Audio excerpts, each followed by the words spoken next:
Hello, all. This is Dr. J, and you are watching week 4 for the course Introduction to Anthropology. We'll be talking about archaeological methods this week and bridging that temporal gap between the evolution of humans to our anatomically modern humans to the contemporary civilization that we live in. So we're going to be traveling across about 40,000, 50,000 years just in the course of this next hour. So a lot of questions, a lot of different subjects we're going to cover, just something to open your mind to all these broader concepts that we're going to be covering. You can look at the idea of anthropology. We've been talking about this through the last few weeks. Anthro means man.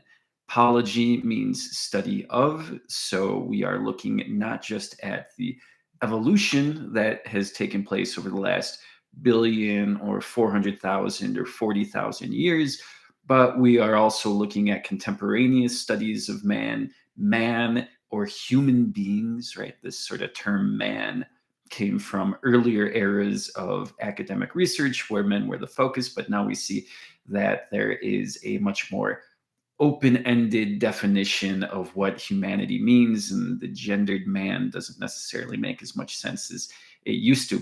Can also talk about the longue durée. I've brought this up a few different times throughout the course, but just these long-term processes that take generations and millennia to resolve themselves. And then anthropology is holistic. So we are looking at every single aspect that influences our understanding of man or our understanding of human beings. And here I have on the screen as well a image that is pulled directly from a earlier anthropology textbook, sort of all the civilizations of humanity that exist. And I think we can see some gendered elements to this representation. We might be able to see some cultural or ethnic or national elements also.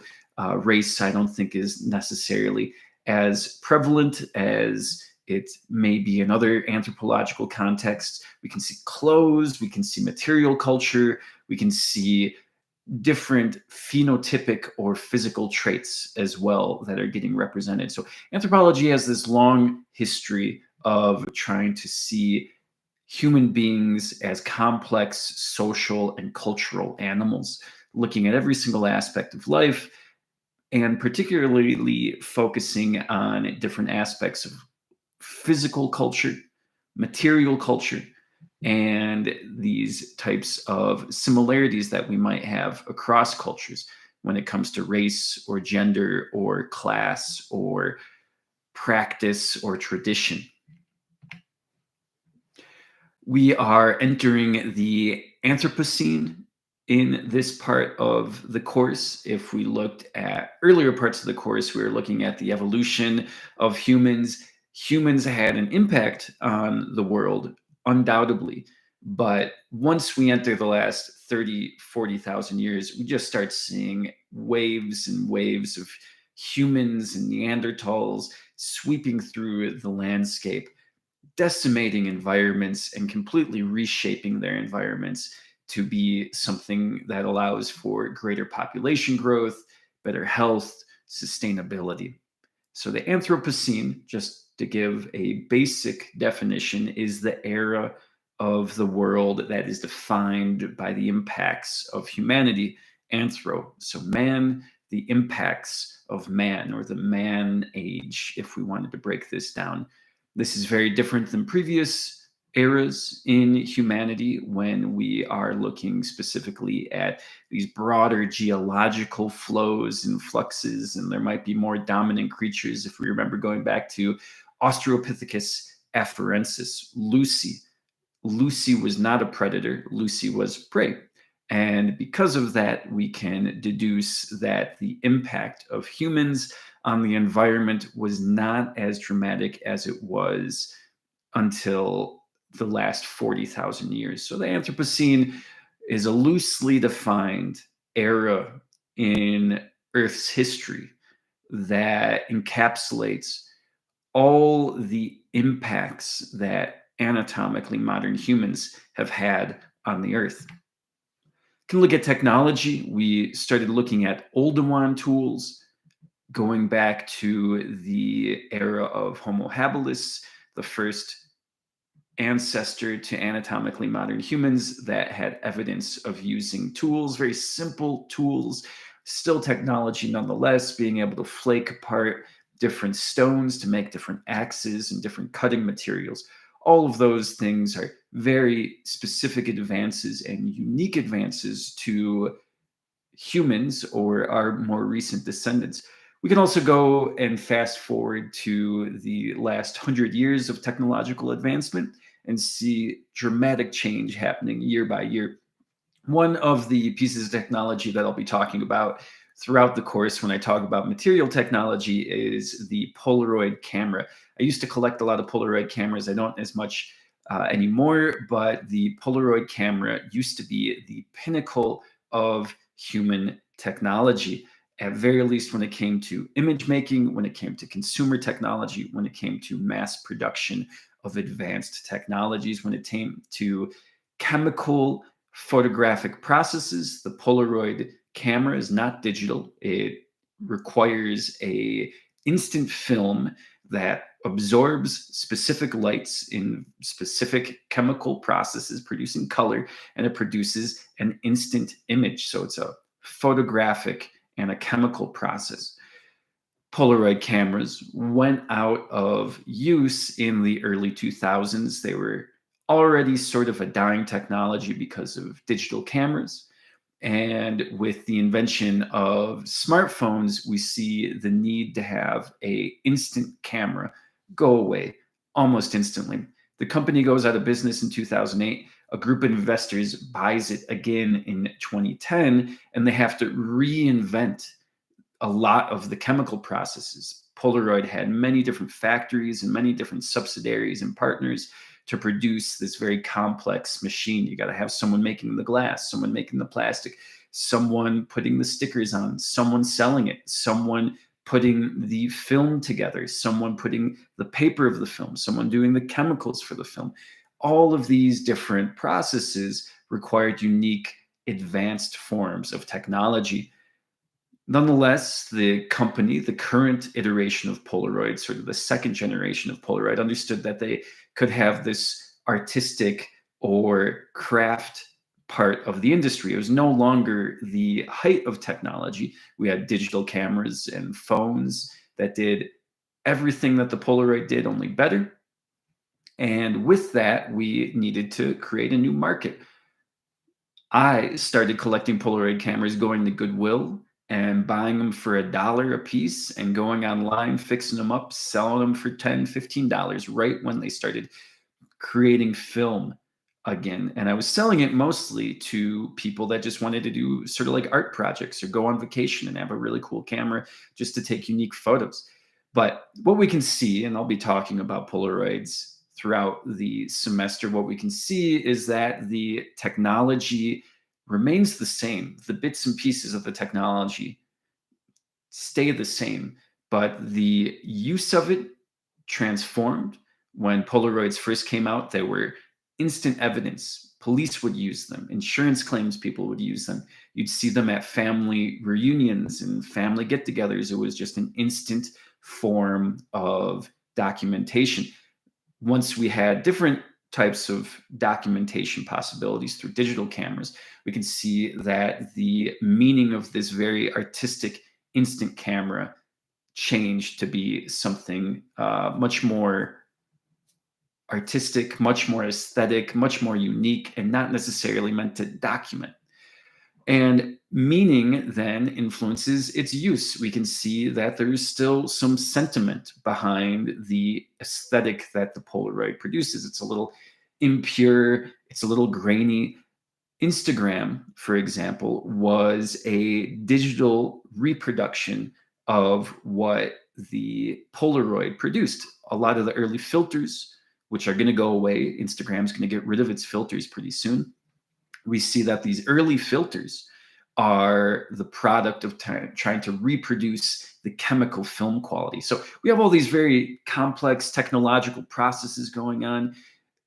I think one of the more common analogies that we could refer to is the idea of the gun killing people or people killing people, right? The gun and the technology does not exist in a bubble. It requires that human interaction. Same thing with the Polaroid, same thing with the digital camera, same thing with any technology, any artifact, anything, whether it's Oldowan tools or a quantum computer, has this dynamic influencing it. There's several different technological revolutions we can look at, and we can sort of track this through our long-term evolution. Here we have 2 million BC, before current time or before current era. Stone tools were common going back to Homo habilis and coming up until about 10,000 years ago, maybe a little bit more recent. We start seeing bronze tools, so the extraction of metal from the natural environment. Then we start seeing iron tools. Iron is a lot more durable and a lot cleaner and a lot more rust proof and a lot more manipulatable than bronze tools are. So for about 2,000 years, there's this bronze industry that was really important. Then we see an iron industry. Then we fast forward to the industrial age and we start seeing different forms of power getting produced not only by water, but also by steam, electricity, combustion, fossil fuels. Now we're seeing nuclear type of energy production. This spurs on an industrial age where more complex industrial machines get produced decade by decade. Now, since the 1970s, we see a shift of the dominant industrial and technological paradigm, going from that industrial age or that energy age to going to the digital age and the communication age, where things like television and radio and social media dominate the ways we see the economic world and our social relations. This might be pretty explicit for most people. This is sort of rudimentary grade school discussions of technological revolutions. But what we can see here is that there are different eras of progress to note. They're pretty clear. Might be debatable when one era starts and another one ends. We might still be in the stone tool era. We still use stone and marble in a lot of different constructions around. So we haven't gotten rid of our stones quite yet. So going back here, we can see that one of our earliest relatives existed alongside us in many different regions of the world. They also used toolkits. They had something a little bit more advanced than the Oldowan toolkits. They were hunters, and they most likely competed with anatomically modern humans. You can see here at the top, Neanderthals. The TH is often pronounced without a th. It's pronounced with a hard T, Neanderthals. Often it's something about the pronunciation of the region that it came from. They existed 100,000 to 32,000 years ago, KYA, 1,000 years ago.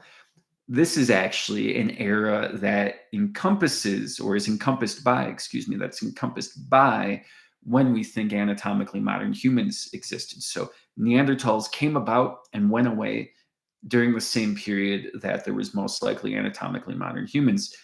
Restricted to Europe, Eastern Middle East, so what is contemporary Levant or Israel and Palestine, we see a lot of Neanderthal remains, as well as in Southern and Western Europe. They evolved to be adapted to colder climates. They had larger noses to warm air. If you are trying to warm up and you're outside on a very cold day, breathe in through your nose and out through your mouth. That is a way that you can warm all the air coming into your body and exhale all the cold air. It's a very simple biological function. Once again, a barreled chest to warm that air, circulating that air through the nose and out through the mouth to keep your internal body temperature a little bit more stable. And then they had low, long, thick skulls compared to anatomically modern humans with a relatively larger brain. They had a larger cranial capacity than anatomically modern humans.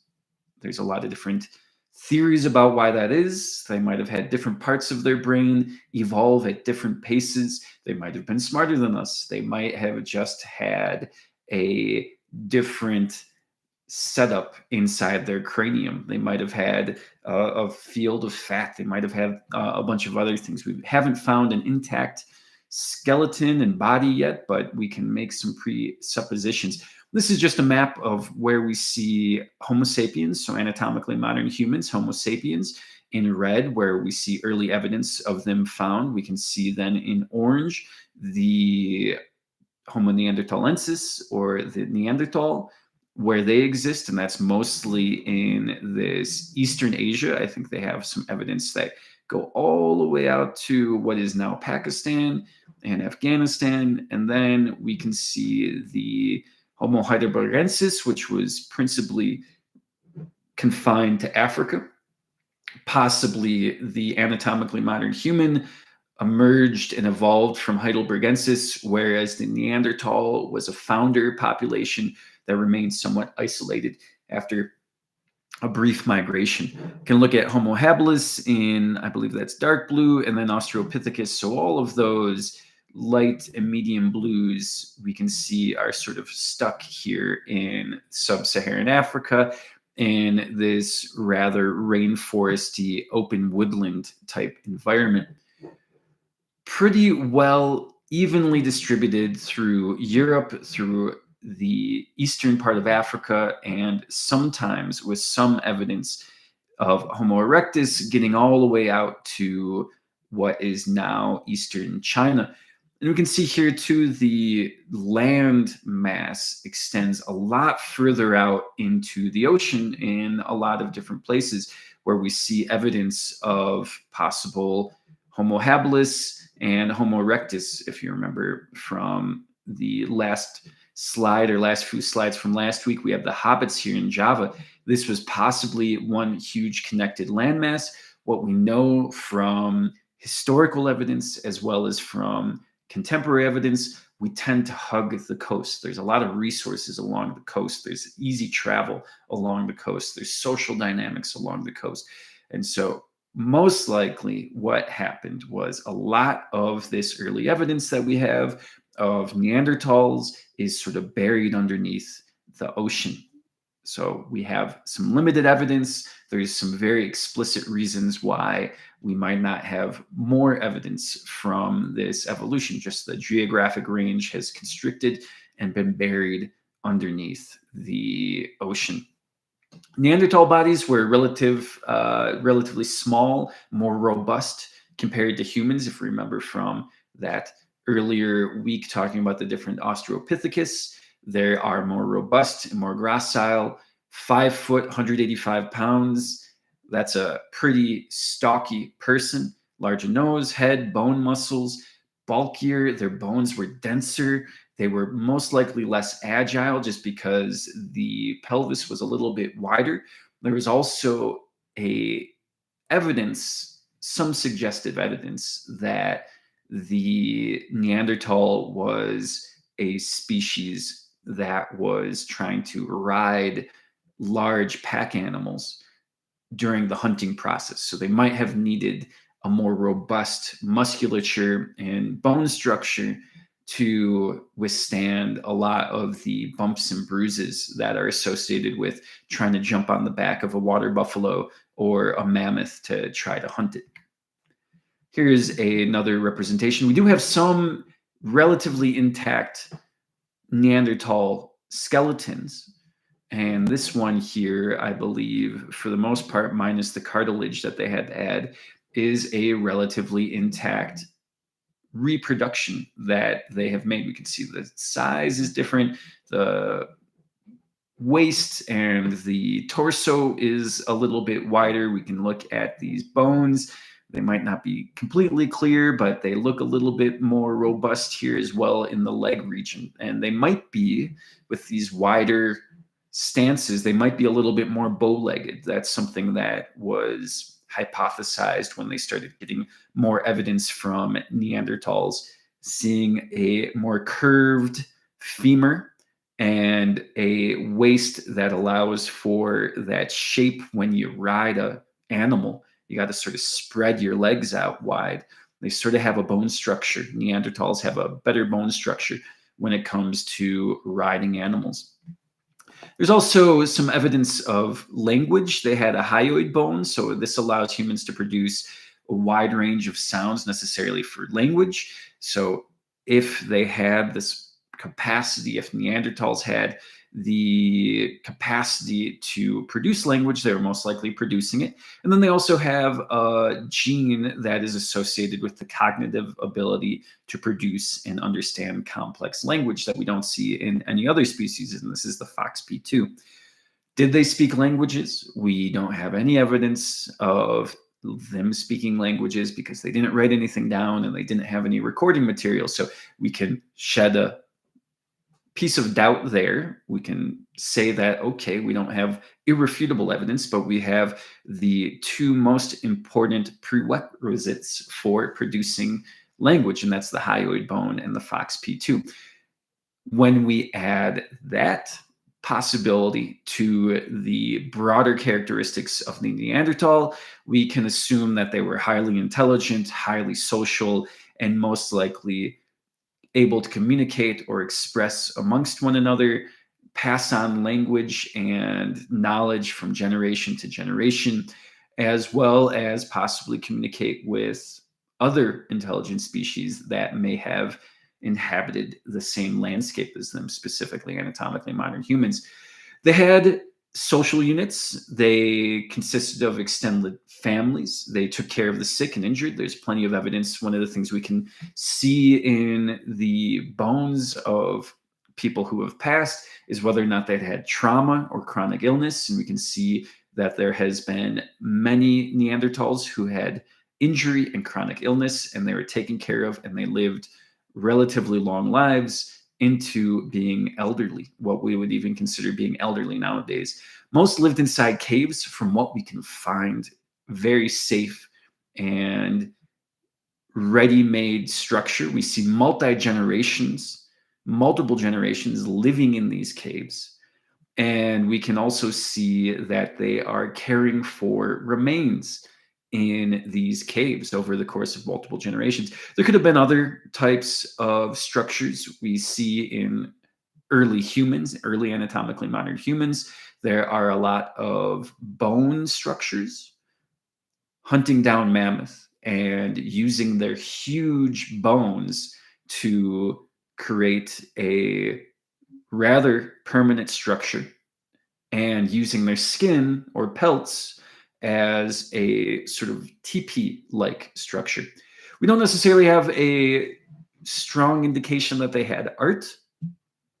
We don't necessarily have evidence of music or of different things like painting. There is some anecdotal evidence. I'll talk about that in a little bit, but we don't have necessarily this advanced artistic expression that we see in other aspects of anatomically modern humans. Burials, mentioned barriers. First known hominid to bury their dead was the Neanderthal. It was possibly a ritual or possibly a very practical strategy to avoid scavengers, whether this be other animals or humans or Neanderthals going along the landscape and trying to consume flesh. Sites contain multiple individuals, so this assumes a great deal of social structure, usually inside caves or rock shelters. Thinking about a cliff, and you can sort of build out a cliff with some basic rocks. Lithography, and we're thinking about the Paleolithic, some filled with items and pollen. Pollen we can date, it has carbon in it. So whenever we find pollen, it is very useful for dating, understanding diet. If there's pollen within these caves, are people bringing that into the cave? Is it blowing in? Are they consuming things? Is the pollen something that's collected and included intentionally in the burial? or is it something that just gets there by happenstance? We don't necessarily know this. There's some useful elements when it comes to chemical and carbon dating, and then we can make some suppositions about how that stuff got there. And there was also evidence of occasional cannibalism, knife marks on bones. We know what knife marks on bones look like, have countless pieces of evidence of what it means to take a stone knife or stone axe and chop up a animal with it, and those same markings are present on the bones of Neanderthals, buried Neanderthals. Does this mean cannibalism? Were they consuming flesh? There's some ethnographic evidence that humans have traditionally consumed flesh, often in a ritualistic way. If you consume the flesh of someone else, you are consuming their livelihood and you're consuming their essence. Possibly they were stripping the flesh to do a type of mummification. Possibly they were cutting apart the body so they could bury it better and protect it from the elements and leave it more intact. Who knows exactly why they were stripping flesh, but there is consistent evidence that is very similar to the consistent evidence that we find in the anatomically modern human population that is found in Neanderthal population. So occasional cannibalism, why was that? Possibly there was a common ancestor 600,000 years ago. This would have been before Heidelbergensis, after the initial emergence of Homo erectus. There is a significant sharing of DNA, but we can track going through time when that DNA parted ways on the evolutionary track. There is very strong evidence that there was some form of shared genetic pool that got created, but we don't have that direct evidence. And this is something that's really important. We don't have the direct evidence that there was a human Neanderthal coupling. We don't have that shared burial site where humans and Neanderthals are inhabiting the same social place. We see a genetic and a phenotypic population of Neanderthals, and we see a genetic and phenotypic population of anatomically modern humans. We don't have that nice, convenient evolutionary marker that is a Neanderthal and a human. So, no evidence of interbreeding, no evidence that Neanderthals were somehow first and then humans came after. No evidence of that. Now, I have yet here next to no evidence of interbreeding yet. We share so much of our genome with Neanderthals. Something like 50 or 60% of the European population has Neanderthal DNA, and similar numbers with the Asian population. We have these shared genetic traits with Neanderthals. We don't also have evidence of the possibility of a Neanderthal and a human producing a viable genetic offspring.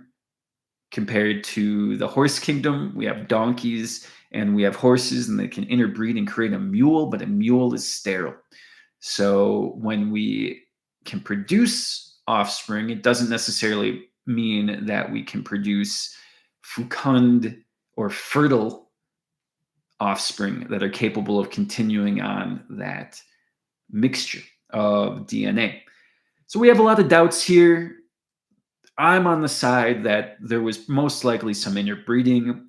If the parts fit, if they have this limited population in this isolated part of Europe, and there's this potential to find a mate, and there's just enough similarity in the culture or the practices of the Neanderthal and the anatomically modern human, there's just too much evidence there to assume that there weren't some type of pairing going on. The nature of that pairing, no evidence of that yet.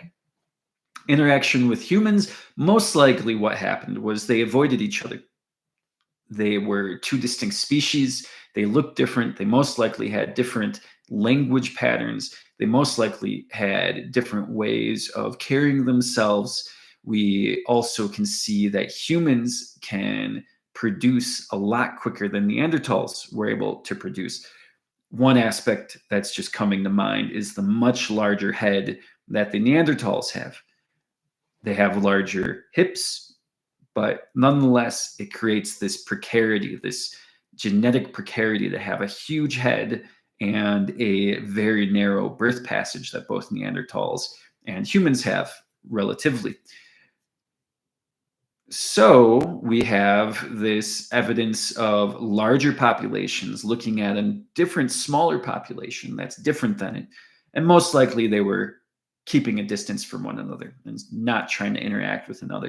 And we can also see that humans appear to be able to change their culture a lot quicker, adapt technology a lot quicker than Neanderthals did. We don't really see a lot of different technological advancement within the archaeological evidence that we find alongside Neanderthals. Whereas when we look at anatomically modern humans, we see a far greater diversity of cultural change and technological diversity. Now, I said this earlier, just a few slides ago, there were some evidence of possible art when we see the puncturing of holes into animal bones, using animal bones as decorations, maybe even punching holes into animal bones to create sounds with those, making impromptu flutes or very archaic flutes. There were some evidence of these more artistic representations, but far fewer and to far lesser of a degree than we see in the anatomically modern human population, which appears much more artistically elegant than anything we find with Neanderthals. Most likely, the Neanderthal hunted occasionally and foraged. They're well suited to walking, running, and hunting. Although, if we remember, they probably didn't run as fast as humans because they had much wider pelvis bones. See that they had higher density leg bones, possibly to absorb higher impacts from their hunting practices. They killed using stone points and spears and axes, often made from ivory, which is sort of a technological advancement from bone. And then we can see that women and sometimes even children hunted. So that puts a lot more danger on a much more vulnerable part of the population, children, as well as a part of the population, especially if you have a smaller population, females or women who are responsible for reproducing. It's a very stressful process to reproduce. If you're going running around after animals, your body might not be producing the proper hormones to sustainably gestate a healthy child. So having women and children going out and hunting earlier, possibly because there's a smaller population in Neanderthal populations, might have been an evolutionary disadvantage. Having this opportunity to have a large amount of the population, women, children, elderly men, elderly women, people that couldn't necessarily go out and do this rigorous form of hunting, if they were allowed to stay back and do other activities, that also might be an evolutionary advantage. We don't see that advantage in the Neanderthal populations. Evolving mental capacities, and this is going from the Neanderthal moment, but these are most likely going to be early modern human, anatomically modern human involvements, evolutions, technological evolutions. We have the Boxgrove deadage about 400,000 years ago, KYBP, 1,000 years before present. This is a huge deadage or remnant of people just flaking stones over and over and over again, thousands and thousands of different objects getting made in the same place. Sedentary populations producing an industrial level of technology.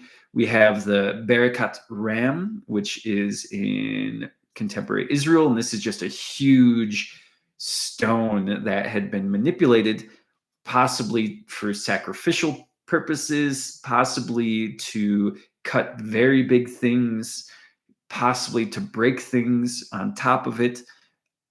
You have the Levallois prepared core technique, and that means to have sort of a universal type core that can then be shaped into multiple different pieces. And we sort of have a different an example of that here in the bottom right hand side. Pigment use, so taking natural materials and painting objects with them. We have evidence of that 300,000 years ago.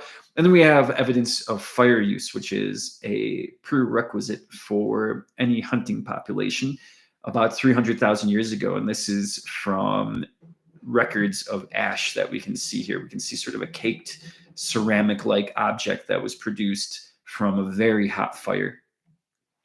There's some extinction theories for Neanderthals. So those technologies and those eras were sort of shared with humans, and we can just sort of see these evolving mental capacities that are taking place in human populations. And that previous slide most likely was human populations that were just evolving at a rapid pace, much faster than Neanderthals. And we can see that as being just an incredible evolutionary advantage. There's some extinction theories that exist. There's theories. We don't exactly know 100% why, but there was dramatic swings in temperature during the periods when Neanderthals went extinct about 30,000 years ago. They might not have been able to adapt technologically or evolutionary wise, producing children in a way that was resilient to those climate change. They might have been killed off by the lack of food. They were too good at what they did. They hunted all the megafauna, all the mammoth, all the saber-toothed tiger, all the giant sloths. And with those beings gone for them no longer be able to feast off of, they didn't adapt and they didn't find other places to get food, such as agriculture or such as smaller, different types of animals. Might not have been technologically advanced to survive the cold compared to humans. Their extinction aligns with the coldest period of the Ice Age. And then there would have been other different evidence for Southwest Asia. So that would be what's contemporary Israel and the Middle East, because those areas didn't have such dramatic climate change. So it doesn't necessarily explain the climate change hypothesis, doesn't necessarily explain why they went out in places where there were a more significant amount of resources. Competitions with humans, Homo sapiens sapien, or anatomically modern humans, were more technologically advanced and had this better capacity to evolve. Also, we can see that division of labor. Women did not hunt in human society necessarily. There was some evidence, but for the most part, we see that hunting is generally a male activity. So that keeps a significant part of the population much healthier and safer. Neanderthal women hunted. Hunting was precarious. You're jumping on the back of huge animals. You're going to fall off and get a concussion, and you're going to die. You're going to break a leg. You're going to get an infection, and you're going to die. You're going to not be able to capture a big animal, and you're going to die. Also, because of this, we might see reduced birth rates and survival rates among children in the Neanderthal world, because you didn't have a significant part of the population that was dedicated more intently to rearing children, passing along knowledge to the next generation, and making sure everybody was nice, healthy, and fed. And then humans were just competing with less Neanderthals. The ability of humans to breed and produce faster than Neanderthals is a significant evolutionary advantage that trumps any type of technological advancement that might take place. And I know in this slide, I might sound a little bit more conservative when it comes to talking about the division of labor. And of course, there's gray areas, and there's definite evidence where women and women were hunting and men were staying back home, of course, like this, but just broader patterns that we see in the archaeological record. We see this division of labor that's pretty significant. Here's where I talked about the archaic DNA. There's two different populations that we can note, and I'll talk about the Denisovans a little bit here in some coming slides. And we can see Neanderthals. These are both archaic or early pre-humans that still have a significant part of a genetic impact on contemporary human population. So we see here on the top one, Denisovans, which were Neanderthal-like population. They have a significant 0.2% ancestry, genetic ancestry shared with humans, particularly when we get to the the eastern part of Asia and Oceania. And then we can see that there is similar impact of Neanderthal DNA in East Asia and in Europe, significantly less amount in sub-Saharan Africa, where anatomically modern humans emerged. So once again, this is like the interbreeding versus the ancestral DNA versus all these other different hypotheses. How did the DNA permeate in these Asian and European populations, but more or less disappear in the sub-Saharan African populations? Another image here of possible zones. So we have the Denisovans, which were a Neanderthal-like population that existed in Asia and East Asia, South Asia and East Asia. And they have some significant differences. They tend to be far more robust than Neanderthals. If you remember, Neanderthals are more robust than humans. And then we have the Neanderthal population, which extends pretty much to Pakistan, the Indus Valley region, and Homo heidelbergensis, which was the population that most likely spawned early Homo sapiens that then left Africa and went to Asia and Europe. Three different populations, three different unique genus Homo species, all competing, all more or less existing 125,000 years ago in their own unique geographic region. Once again, comparing to early modern homos, we have the Denisovan, the modern human, and the Neanderthal. You can see the Denisovan is very distinct compared to the anatomically modern human, which is much more gracile. The Denisovans have a larger cranial capacity than both Neanderthals and humans, and they also had a wider palate than both. And we can see pointing towards the chin.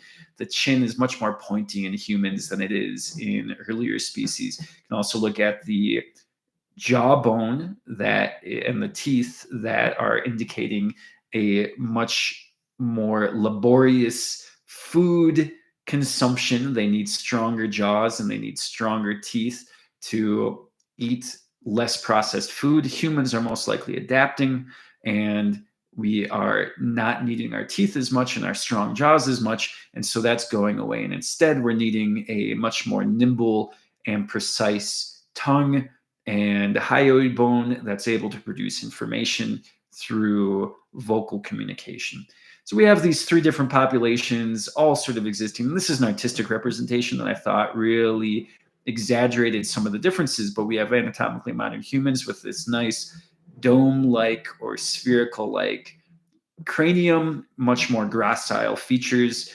Looking at here, this sort of highlights the occipital lobe, the head, and the forehead. This is where we have a much more rigid forehead in the Neanderthals and the Denisovans.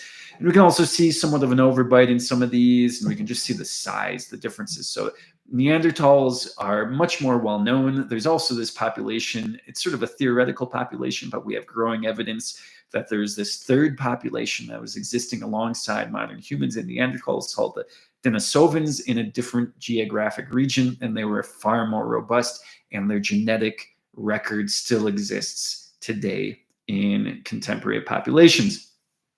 Let's fast forward here. So we have this die-off of these other species, and we have then the anatomically modern human dominating the landscape. And over this time, specifically in Europe and Asia, we see bronze technology emerging. And this is a representation on the screen of a Northern European Bronze Era village. A lot of different things to note here. It's not just the bronze technology. We start seeing a social division of labor.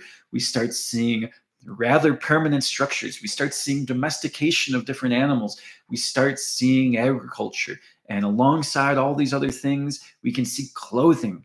Clothing emerges. The clothing industry is very specific, and I'm not sure if you can see all that well from this image. I am a big fan of clothing and material. And if you ever go to Goodwill, I love Goodwill. I go once or twice a week. It's our thrift store. Going and getting used clothes. I always look for American made clothes. This is all pure cotton from the 1970s. I scrounged it up. Not a lot of these shirts exist, even 50 years after they've been made. Wonderful type of technology, wonderful collection and arrangement of colors. It's plaid, different inks getting used, different types of wool and different types of cotton getting used, different buttons. I think I got black plastic buttons on here, the string getting used to hold it all together. All these types of technologies are all constantly shifting. So think about how revolutionary it was that you didn't have to kill an animal necessarily to make clothes. Clothes disintegrate. You got to make a new set of clothing every time you kill an animal when you're in the Paleolithic period.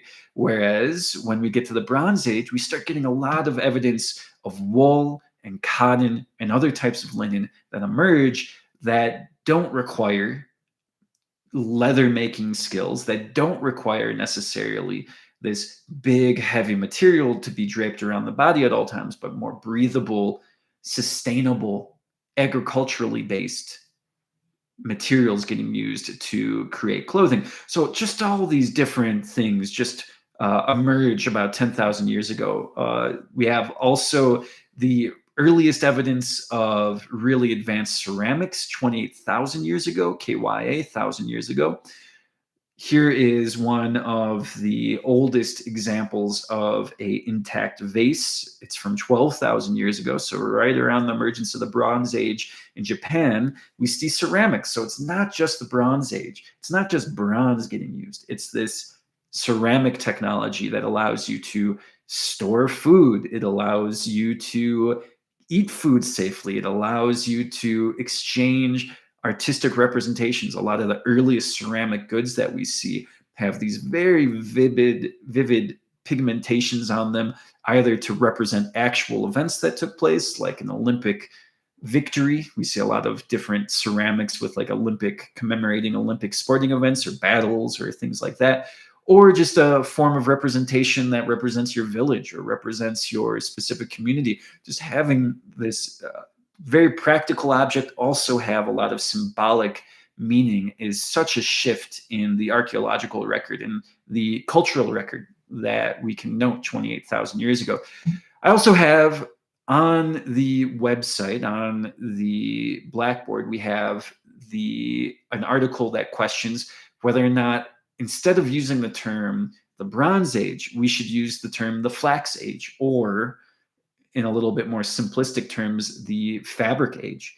What does it mean for human society to be able to produce clothing, to be able to produce cloth, to be able to make your own blankets, to be able to trade that stuff, to be able to dye it, to segment society, to create different classes and different industries within society based off of the production of clothing? What would it mean if we reset our analysis of the technological evolution of man around the use of different types of metal and gunpowder? And instead, we think in the longue durée, we think about these long-term social and technological processes, and we look at the basis of society around the invention of clothing instead of metal or instead of weapons. This would upset our contemporary knowledge of the important steps it took to build the very basic foundation of society. It would suggest that there was a much more diverse economy that would revolve around not just the warriors and the farmers, but also the people who would produce clothing. We can also assume that there was most likely a little bit more genetic diversity, or gendered diversity in the production of clothing It was a much more domestic process. You had to dye clothes over several days. You had to spend months and months putting together specific pieces of fabric by hand. And that was most likely something that was going to be taking place in a fixed location, in a domestic location, that we can use traditional gender norms to understand that that was most likely a opportunity or an occupation that many women would have had as well over time. So now we have a history of humanity that is not necessarily assigned towards the beating of axes or the wielding of swords, but the creation of clothing. What can we talk about differently about society when we reset our technological expectations to be one of peace opposed to one of war? All really interesting conversations that we have around the analysis of society and technology.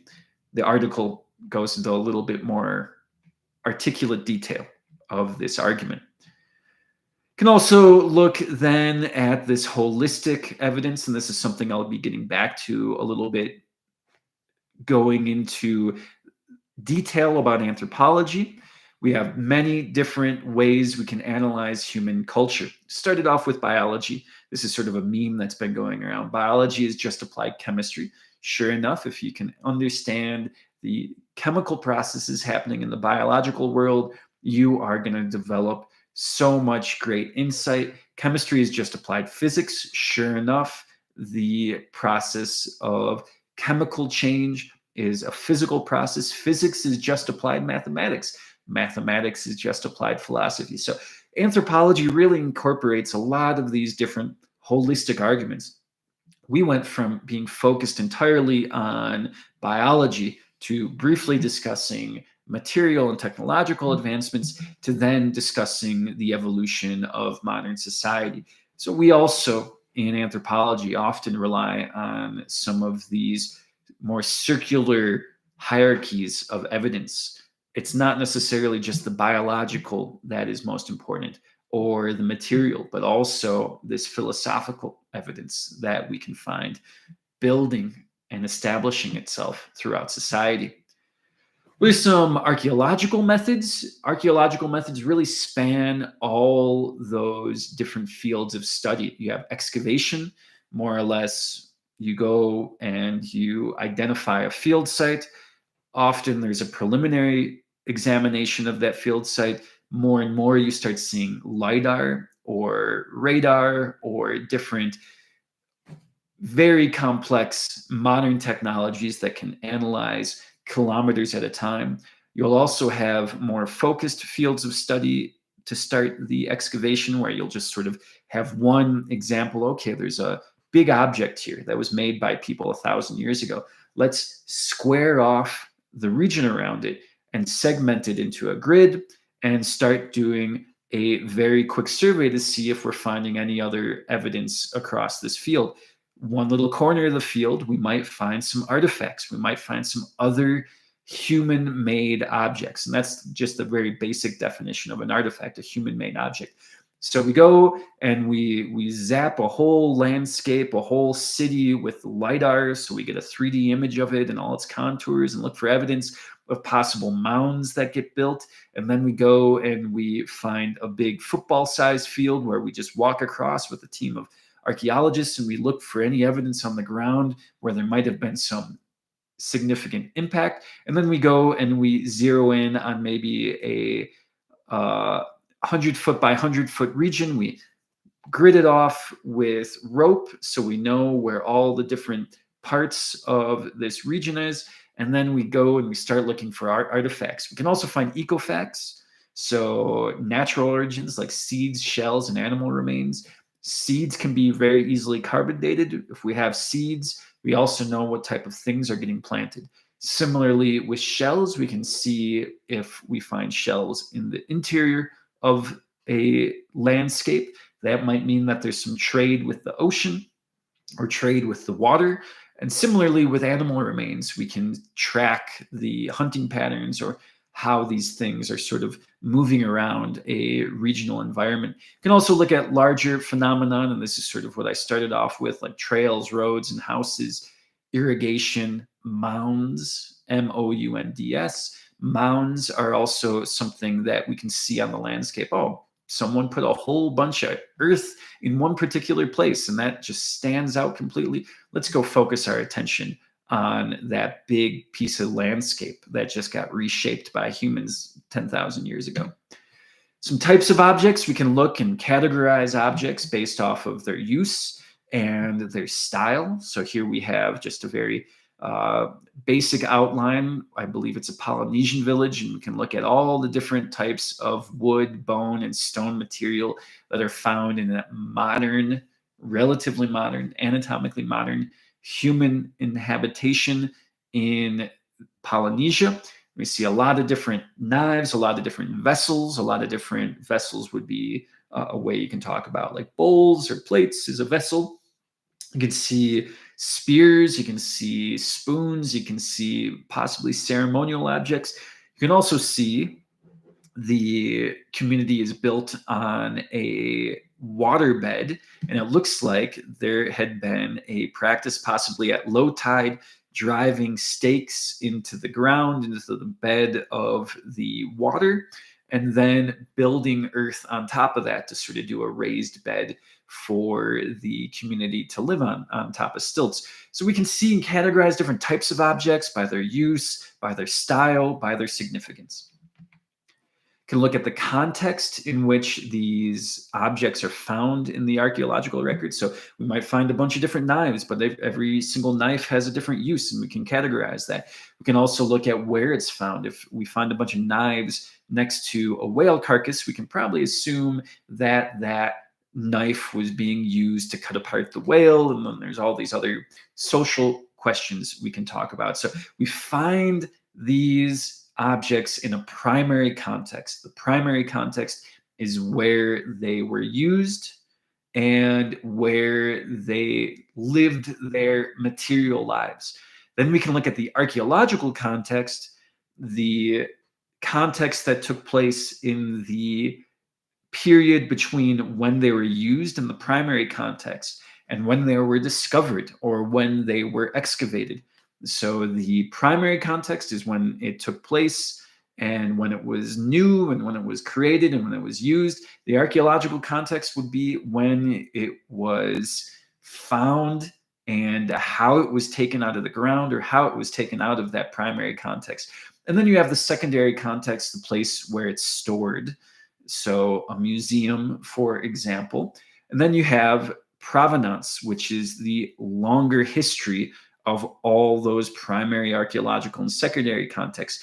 Here on the screen is a image of Egypt and a bunch of sarcophagi, a bunch of human remains that were taken out of burial chambers. I'm not sure if they were in the pyramid themselves or if they were in adjacent structures. Sometimes you see the sarcophagi in adjacent structures and they're not actually in the pyramids. So there's some questions. I'm not super familiar with this specific pyramid itself, but it's one of the earlier step pyramids in Egypt. But what you can see is the removal of the sarcophagi from the pyramid. So you have the primary context, the context when those sarcophagi were made and deposited in the pyramid, the archaeological context when they were found and removed. And there's a big long history about Egyptology and when all these big pyramids were sort of cleared out and all their materials were then put into secondary contexts such as museums or storage facilities. And that provenance then in this example would be the documented history of how those sarcophagi got from the primary context to the museum. When they went from the step pyramid to the museum, that would be the provenance. Can once again date, we have type, we also have style of artifacts that we can date. So just like clothing, just like music, just like any other thing that we see in modern era, style changes from generation to generation, from reign to reign of kings, from political and social environment to the next political and social environment. So over time, styles change, and we see this in almost every single culture. This is a example of Anasazi pottery that is from the Four Corners region. We can see over the course of about 700 years a dramatic change in the different painting styles that are used to decorate ceramic vessels.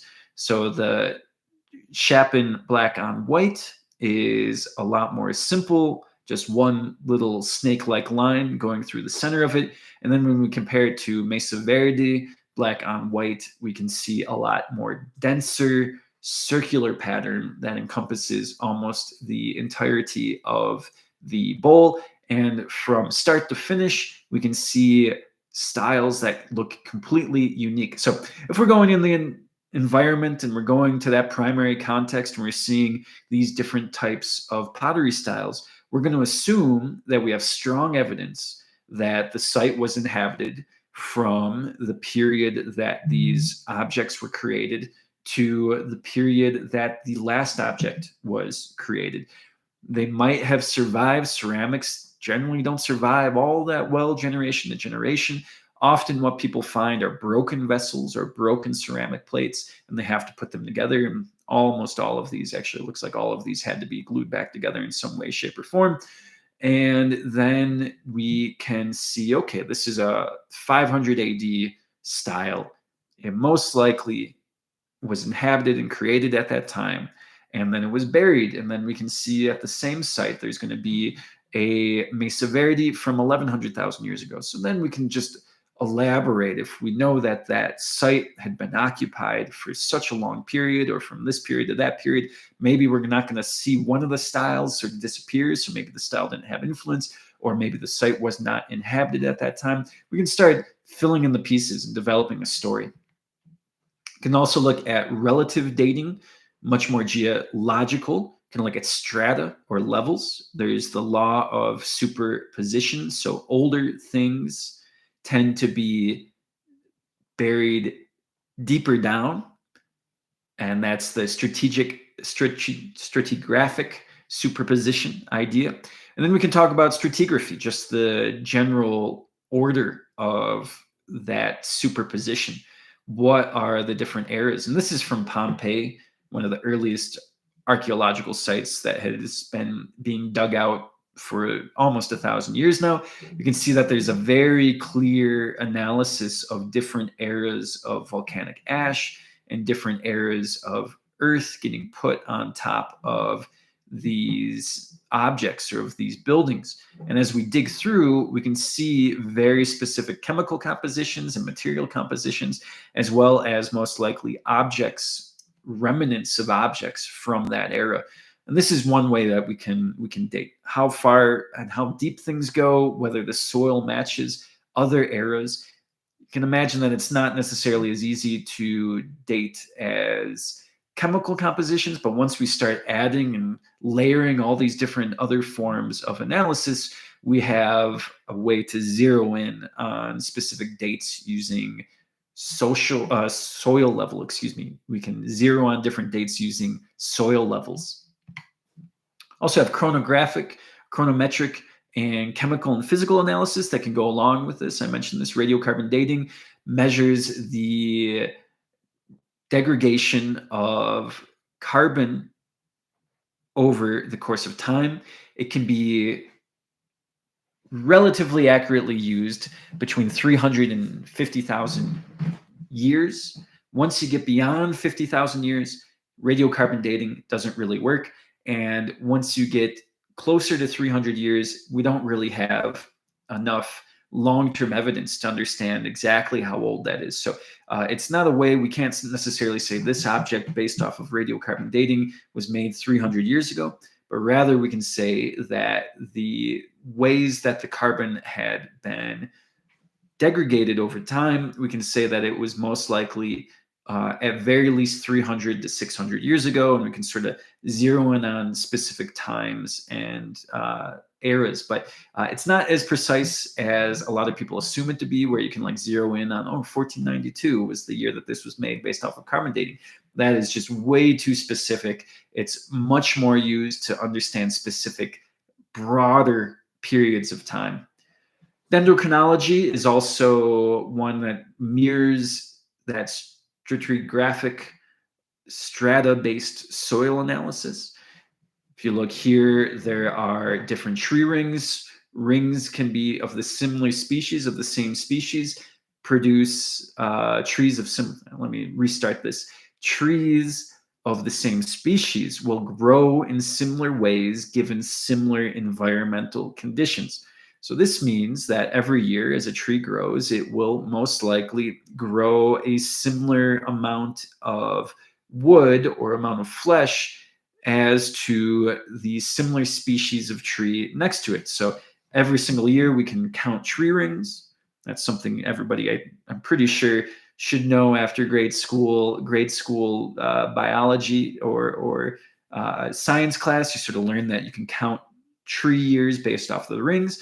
And then the nature of those rings, whether or not they're thick or they're thin, can also be tracked over time in a relatively organized way. So here you have a tree that existed from 1798 to, let's just say that this is 1890 or 1880. And then we can see that it matches up with a tree that existed or was born in 1871 and was cut down in the 1930s, but the tree pattern, the ring pattern, matches. And so we can sort of go back and see all the way back to ancient times when a specific tree of a specific year was created.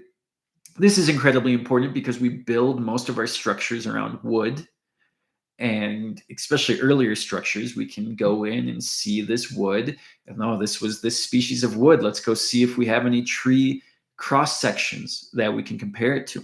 And then we can date a specific object made out of wood to a specific year. And it's just a rather holistic and rather folksy way of doing archaeological research here.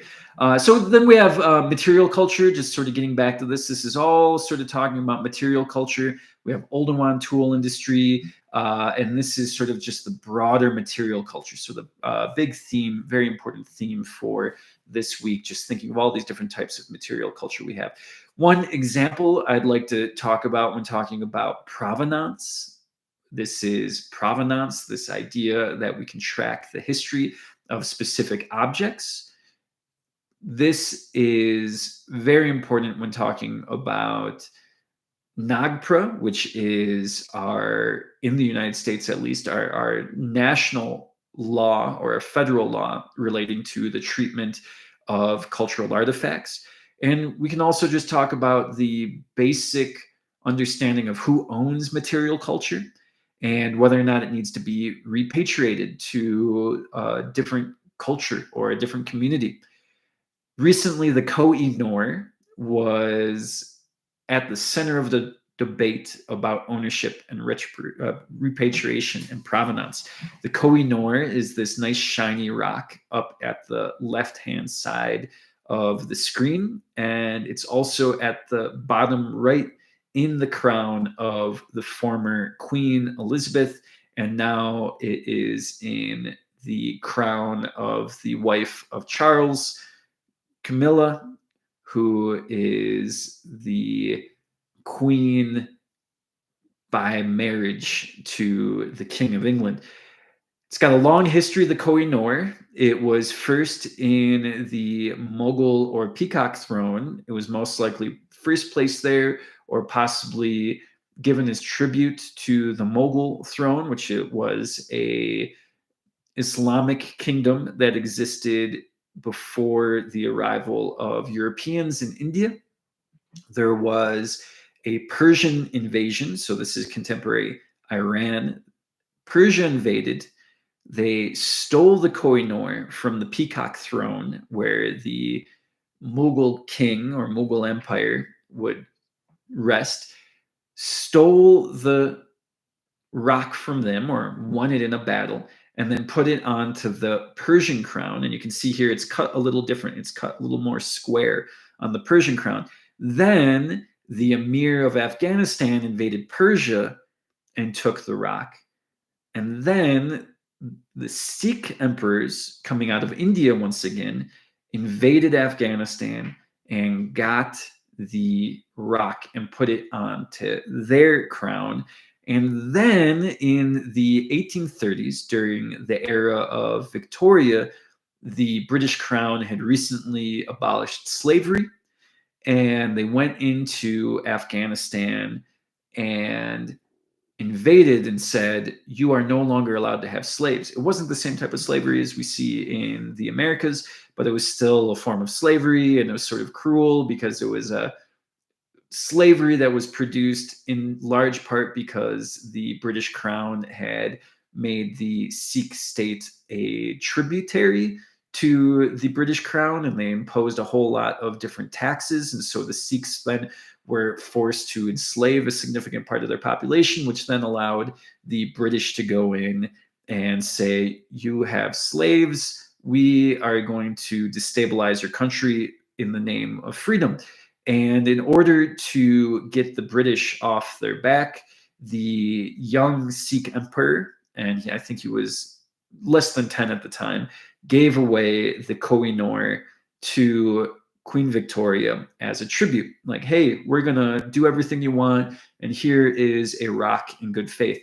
And then since then, the Kohinoor has been recut into the diamond or the rock you see up at the upper left-hand corner, and it has been placed on the crown of the highest ranking female English royal ever since then. It's one of the largest rocks.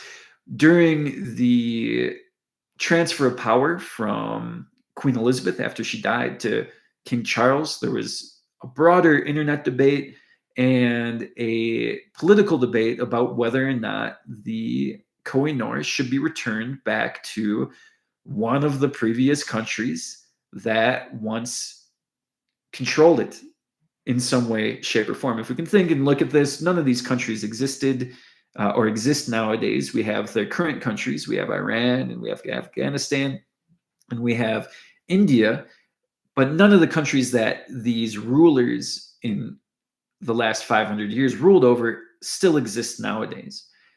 And then the secondary question, very practical question, would be which one of these 3 or 4 countries gets to hold on to it? And why isn't it England, who won it fair and square and actually was gifted it? There's a bunch of different ways we can interpret this. Obviously, if you are nationalistic and from one of these countries, Iran, India, or Afghanistan, you're going to say that's ours. That's part of our natural history. That's part of our national treasure. You got to give it back. It was stolen during the colonial period through these evil British exploiters. And then if you're English, you're going to say, well, we won it through conquest and we were gifted it, so it's ours. And then if you're just someone who's pragmatic in general and just anti-colonial, you're going to say anybody should get it besides the English. Big complex debate about who owns material culture. It's just a rock. It serves no purpose, but there is a bunch of diplomatic rows over it, and there's also these sort of cultural and nationalistic debates that we can have just about who owns a rock. Switching a little bit to a different subject, we are going to be going into the conversation about ethnography next week. And rather than having you watch a film or a documentary about archaeology, which most tend to be rather boring unless you're watching Indiana Jones, I'm going to jump right into high quality ethnographic film. The first that you are going to watch, and we'll talk a little bit about it next week, is Jaguar. It is a documentary that is produced by Jean Roche. He is a French cinematographer, ethnographer, and cinematographer and ethnographer, excuse me. And this is one of his earliest films.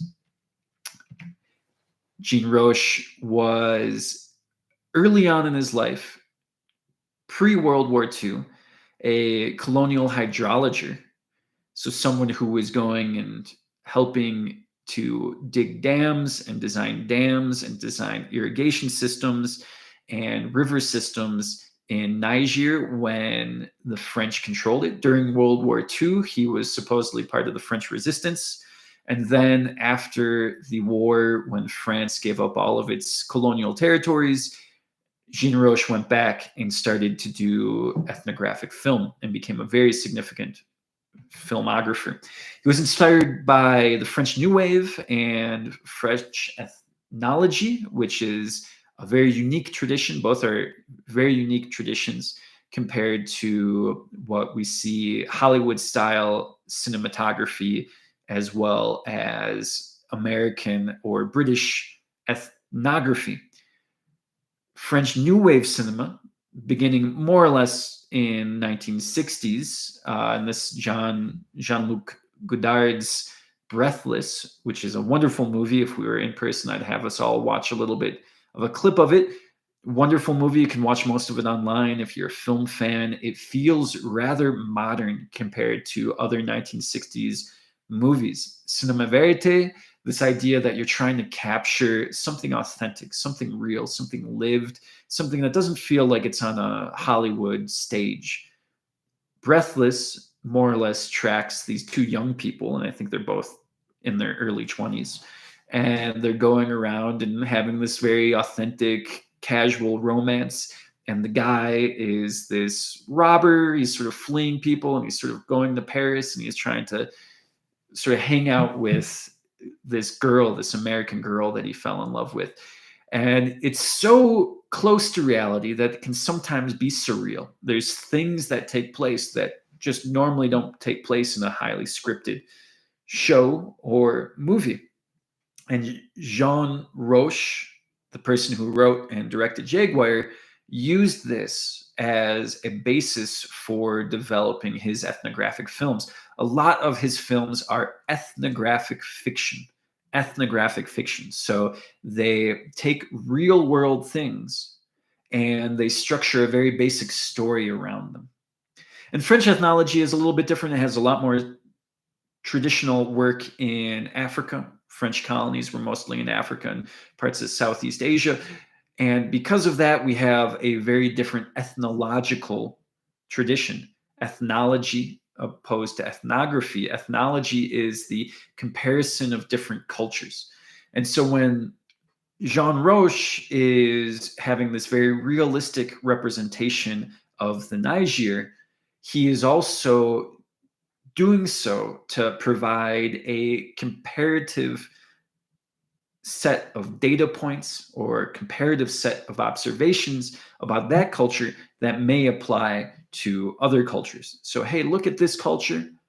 This is a story that I created alongside the realities of individuals that live in this community. And let's compare it to other cultures and other representations that we can see.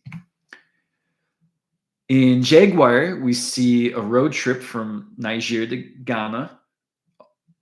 This is a region that's frequently called the Gold Coast. It is a path that has existed for a long time, for thousands of years. This is a traditional migratory path. We see three individuals going from Niger to Ghana, looking to fulfill their modern destiny. This is not trying to capture a traditional way of life in Niger or Ghana, but rather it's trying to capture a contemporary reality that reflects long-term historical processes. We have Dumore, Lam, and Ilo are the three people: a cowherder, a fisherman, and a dandy. We can use other different types of translations for this: a farmer, a fisher, and a playboy, for example. And what we see is that they are going on this rather long-term migration that has existed for thousands of years. Mansa Musa, supposedly the richest person of all time, was based out of Mali, which is right next to Niger here. And we can see that there had been 1,000 years ago, nearly 1,000 years ago, Mansa Musa was traveling all around this part of the world, northern Africa, all the way to Egypt. And there's even this myth, he was based out of Timbuktu, this myth that, and it might not be a myth, but there's only sort of anecdotal evidence to this, that he bankrupted the Mediterranean gold market for a generation because he had gathered so much wealth and he arrived in Egypt and just bought everything out and flooded the market with gold, depreciating its value significantly and just causing crisis in the Mediterranean region. But nonetheless, what we see, what's really important is this idea of seasonal human migration. We're going to get back to that idea of seasonal human migration in later parts of the course. Nonetheless, we have this idea of visual ethnography, visual culture, using visual mediums in order to document that complex whole that makes up culture, the holistic aspect of culture. Man with a Movie Camera is also another example, one of the earliest documentaries that's using that idea of cinema verite, that anti-Hollywood strategy where you're trying to document real world things and not trying to make it a stage play or anything like that. So visual culture, visual ethnography, long-term hanging out, trying to document that complex whole. These are things that we're going to be watching. And as you watch Jaguar, sort of pay attention to how this specific style of film expresses some of the cultural anthropological conditions that we've been talking about so far. Going and comparing this technological evolution to the emergence of visual ethnography and the importance of talking about culture in a visual way. In the 1950s, there were a lot more efficient, portable, synchronous 16 millimeter systems that permitted filming of longer, unbroken sequences. We see this in Jaguar significantly. Unfortunately, not until the 1960s do we see portable sound. So most of Jaguar is dubbed over. And we'll be watching a later film where we'll see that Jean Roche is using synced audio with visual technology, with video. This is all really important. Imagine going out to the middle of Africa, the middle of the Niger, and not really having even electricity that's available.